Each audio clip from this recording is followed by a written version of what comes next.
माँ के साथ बचपन में बिताया गया समय, तो माँ ने कहा ये भिंडी है, वो ग्रीन कलर की होती है ना वेजिटेबल, भिंडी। फिर स्कूल में पढ़ने चले गए। मैं आजकल के बच्चों की बात कर रहा हूँ, मैं तो हिंदी मीडियम में पढ़ रहा हूँ। मेरी पूरी शिक्षा हिंदी माध्यम के माध्यम से हुई है। और उन्होंने कहा ये लेडी फिंगर है। अब बच्चा कंफ्यूज, ये भिंडी है या लेडी फिंगर है। वह विद्यार्थी आज तक भ्रम की स्थिति में है। मैं पढ़ाता हूँ सिविल सर्विसेज को।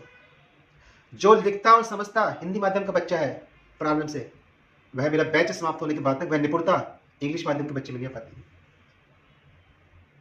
थोड़ा डॉक्टर के पास गए, उसने इंग्लिश में किटपिट किटपिट लिख दिया। मेडिकल स्टोर वाले के पास जाके दवाई ले ली, विश्वास था खा ले कि हाँ ये ठीक कर देगा। जबकि आज तक एलोपैथी के पास किसी भी उपचार का समाधान नहीं है। वह केवल आपकी बॉडी को सतत करते हैं, बॉडी अपने आप को ठीक करती है मेडिसिन के माध्यम से। फिर जुडिशरी के पास चले जाइए आप। अगर लोकल जुडिशरी में स्थानीय न्यायालय पे जाएंगे तो फारसी और अरबी है, समझ ही नहीं पाएंगे। हायर जुडिशरी उच्च न्यायपालिका के पास चले गए तो पूरा इंग्लिश है।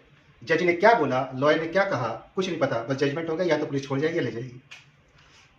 मीडिया पूर्ण रूप से इस्लामी भाषा बोलती है, तबाह, खबर, मंजर, सिलसिला।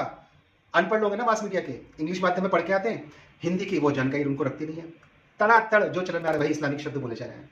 ढूंढने से नहीं मिलेगा आपको, आज के जिसे हिंदी पत्रिका बोलते हैं ना, उसमें हिंदी का शब्द ढूंढने से ना मिले आपको। रही बात अंत में यूपीएससी करते हैं, केवल 5% हम लोग मुख्य परीक्षा के लिए उत्तीर्ण कर पाते हैं, जो हिंदी भाषा और क्षेत्रीय भाषा में परीक्षा देना चाहते हैं। मैं अपनी बात नहीं कर रहा हूँ, मैं इंग्लिश मीडियम में पढ़ा हूँ। मैंने पूरा यूपीएससी इंग्लिश मीडियम में कराया। मैं पढ़ा हुआ हिंदी माध्यम का बच्चा हूँ, यूपी बोर्ड का, प्योर यूपी बोर्ड का। 11 साल इंग्लिश पढ़ी मैंने पूरी।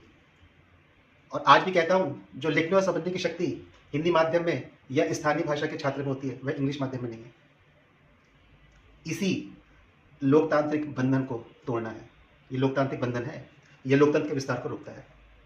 बस इसी बंधन को तोड़ना, क्योंकि केवल 5% ही उत्तीर्ण कर पाते मुख्य परीक्षा के लिए। यानी कि इस सेवा का चरित्र अभी भी पूर्णतः कॉलोनाइजेशन माइंडसेट वाला इंग्लिश भाषा का है। अगर किसी को लगता है मैं इंग्लिश का विरोध है, तो आइए मुझसे बात करिए। I am perfectly equivalent and competent to have your conversation in English medium. लेकिन तब भी अपनी मातृभाषा के समर्थन में आता हूं मैं, क्योंकि मैंने तब समझ लिया कि जो इसके थ्रू समझाया जा सकता है, जो इसके थ्रू समझ सकता है, वह अंग्रेजी भाषा में शक्ति नहीं है। इसी को पूर्ण करने के लिए आज से हिंदी माध्यम में मैं यहाँ पे शॉर्ट्स प्रारंभ कर रहा हूँ भूगोल विषय के साथ। इसका हम पर्यावरण के विषय पे आएंगे और दूसरे विषयों के साथ पहले शॉर्ट्स लेके आऊँगा, फिर लॉन्ग वीडियोज़ लेके आऊँगा, ताकि मेरा जो ड्रीम है और मेरी वेबसाइट भी उसके माध्यम से इंग्लिश हिंदी माध्यम के मैं नोट्स उपलब्ध करवाता हूँ।